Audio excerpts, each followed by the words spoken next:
Hello friends, आज मैं आपके साथ क्लास 12th का चैप्टर मनी डिस्कस करने जा रही हूँ, जो कि बेसिकली 2 लेक्चर में ख़त्म हो जाएगा। तो शुरू करते हैं। शुरू करने से पहले मैं चाहूँगी कि आप मेरे चैनल को सब्सक्राइब, लाइक और शेयर कर दें। अब हम आगे बढ़ते हैं। तो सबसे पहले हम पढ़ेंगे बार्टर सिस्टम के बारे में। बार्टर सिस्टम अगर मैं सिंपल लैंग्वेज में बोलूँ, चीज़ के बदले चीज़ लेना और देना, इसको हम बार्टर सिस्टम बोलते हैं। फॉर एग्ज़ाम्पल क्या होता था पुराने ज़माने में ना, पैसे नहीं होते थे, मनी नहीं होते थे, तो वो क्या करते थे ना, अपनी कोई चीज़ दे देते थे और सामने वाले से कोई चीज़ ले लेते थे। फॉर एग्ज़ाम्पल मैंने आपको क्या दे दिया, एप्पल दे दिया, और बदले में आपसे क्या ले ली, कोई भी वेजिटेबल ले ली या बैगन ले लिया, तो इसको हम बोलेंगे बार्टर सिस्टम। मीन्स जब मैंने आपको सामान दिया अपना, तो मैंने आपसे पैसे नहीं लिए, क्योंकि उस समय पैसे नहीं होते थे। उस समय क्या होता था कि लोग एक चीज़ दे के दूसरी चीज़ ले लेते थे। इसी को बोला जाता है बार्टर सिस्टम। ठीक है, जिस तरीके से आपको इस इमेज में दिख रहा है, एक इंसान बुक दे रहा है, दूसरा उसको बनाना दे रहा है, तो ये होता है बार्टर सिस्टम। बार्टर सिस्टम के बारे में समझते हैं। It is a system in which goods are exchange for goods. तो यानी कि गुड्स के बदले में गुड्स मिलते हैं। गुड्स क्या होते हैं, कोई भी सामान हो सकता है, कोई भी चीज़ हो सकती है, तो एक चीज़ ले लो, दूसरी दे दो, तो ये सिस्टम होता है बार्टर सिस्टम। ठीक है, इसको हम सीसी इकोनॉमी भी बोलते हैं। सीसी इकोनॉमी इसलिए बोलते हैं, C stands for commodity. Commodity मतलब कमोडिटी के बदले में कमोडिटी। एक कमोडिटी आप हमसे ले लो और बदले में दूसरी हमें दे दो, इसी को बोला जाता है बार्टर सिस्टम, जिसमें गुड्स के बदले में क्या मिलता है, गुड्स मिलता है। जैसे मैंने आपको बनाना दिया या एप्पल दिया और आपने बदले में मुझे बैगन दे दिए, तो ये क्या हो गया, ये हो गया बार्टर सिस्टम। पैसे कहीं भी इंक्लूड नहीं होंगे, कहीं भी इन्वॉल्व नहीं होंगे। बार्टर सिस्टम अभी भी होता है, ठीक है, कहीं बोल सकते हैं विलेजेस में होता है, पाया जाता है, लेकिन हाँ ये बोल सकते हैं कि ये पुराने ज़माने में ज़्यादा होता था।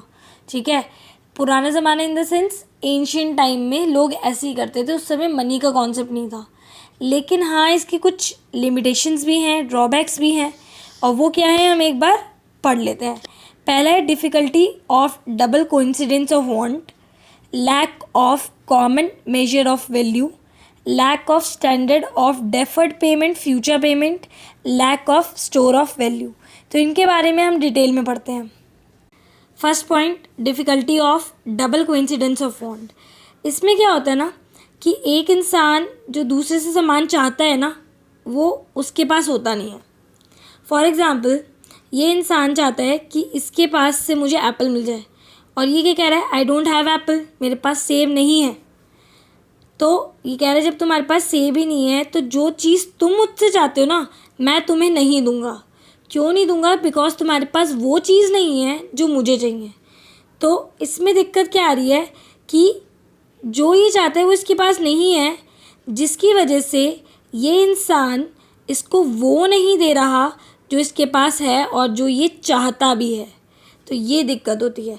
ये बनाना चाहता था, राइट, ये वाला इंसान इससे बनाना चाहता है, और ये क्या चाहता है, एप्पल। अब ये कह रहा है मेरे पास एप्पल नहीं है, तो ये क्या कह रहा है अगर आपके पास एप्पल ही नहीं है ना, तो मैं आपको बनाना भी नहीं दूंगा। तो ये दिक्कत आ जाती है। अब पैसा क्या करता है, पैसा होता है तो हम कुछ भी चीज़ खरीद लेते हैं, हमें बस पैसा देना होता है और वो हमें चीज़ दे देता है। तो पैसे ने ये समस्या दूर की, डबल कोइंसिडेंस ऑफ वांट की। इसीलिए मनी बहुत इंपॉर्टेंट है।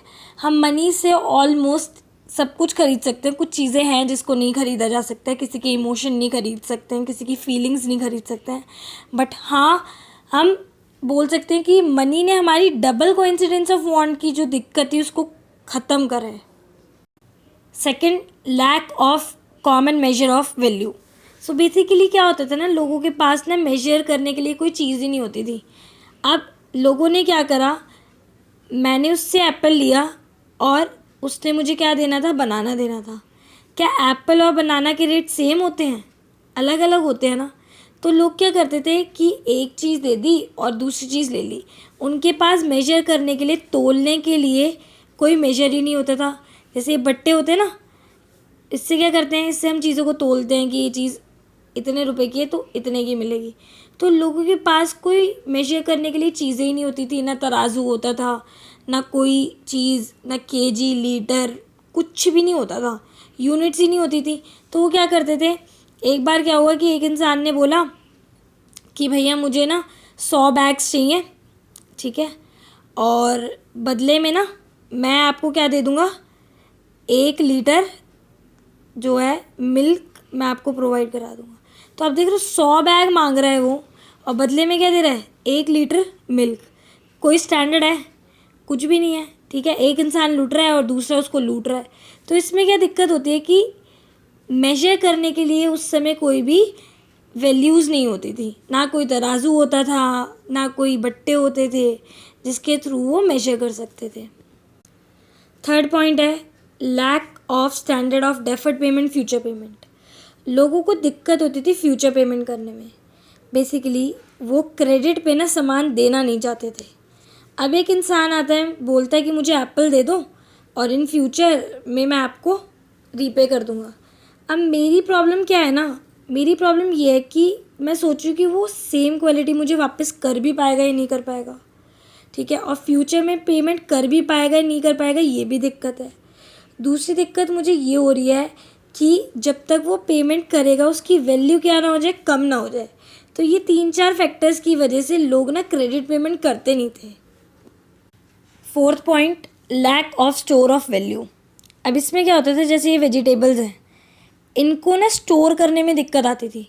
मतलब अगर मैं किसी से वेजिटेबल्स ले भी लूँ तो मैं उसको स्टोर कैसे करूँगी, वो जल्दी ख़राब भी हो सकती है, टाइम भी लगता था, एफर्ट भी लगता था, और इसके लिए जगह भी चाहिए, वेयर हाउस चाहिए, राइट। अगर मैं बहुत ज़्यादा मात्रा में किसी से सब्ज़ी एक्सचेंज करती हूँ तो मुझे उसके लिए एक गोदाम चाहिए जहाँ पर मैं उसको रखूँगी, और वो भी गारंटी नहीं है, हो सकता है कि चूहे वगैरह आके उसको ख़राब कर दे और जल्दी जो सब्ज़ी है वो ख़राब हो जाए। तो लंबे टाइम तक तो हम स्टोर नहीं कर सकते। तो फिर मनी ने आके क्या करा, इन सारी प्रॉब्लम को सॉर्ट आउट करा। जब पैसा आया तो पैसा क्या होता है, छोटा होता है, उसको हम एक लॉकर में आराम से रख सकते हैं और लंबे टाइम तक रख सकते हैं। इवन आप अपने पॉकेट में, अपने बेड के अंदर, अपनी अलमीरा में, अपने बैंक में उसको बहुत आसानी से रख सकते हो। तो मनी ने हमारी काफ़ी प्रॉब्लम्स को क्या करा, सॉल्व करा। तो गाइज़ ये था बार्टर सिस्टम के बारे में। नेक्स्ट टॉपिक में हम मनी के बारे में पढ़ेंगे और मनी के बारे में जानेंगे कि किस तरीके से उसने हमारी हेल्प करी, जिसकी वजह से आज हमारी लाइफ इतनी आसान हो गई है।